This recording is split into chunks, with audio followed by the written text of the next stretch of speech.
শুভ দুপুর বন্ধুরা, অনেক দিন পর একটা রান্নার ভিডিও নিয়ে আসলাম তোমাদের সামনে। অনেক দিন হয়ে গেল রান্নার ভিডিও তোমাদের সঙ্গে শেয়ার করি না, আর কোনো রকম ভিডিও তোমাদের সঙ্গে শেয়ার করতে পারছি না, কারণ অনেকটাই সমস্যার মধ্যে রয়েছি। তা চলো আজকে দুপুরে মেনুতে আমি কি রান্না করেছি সেটাই একটু তোমাদের সঙ্গে শেয়ার করব। এখানে হয়ে গেছে গরম গরম এক হাঁড়ি ধোয়া ওঠা ভাত,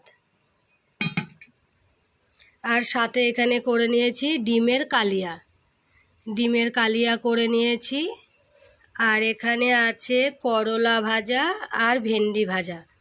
আজকে একদম অল্প কিছু রান্না করেছি। তো যেহেতু তোমাদের সঙ্গে অনেক দিন কোনো রকম ভিডিও শেয়ার করতে পারছি না, তাই ভাবলাম আজকে এটুকু তোমাদের সঙ্গে শেয়ার করি। তো আজকে দুপুরে মেনুটা কেমন হয়েছে বন্ধুরা অবশ্যই কমেন্ট করে জানিও। আর তোমরা সবাই ভালো থেকো ও সুস্থ থেকো।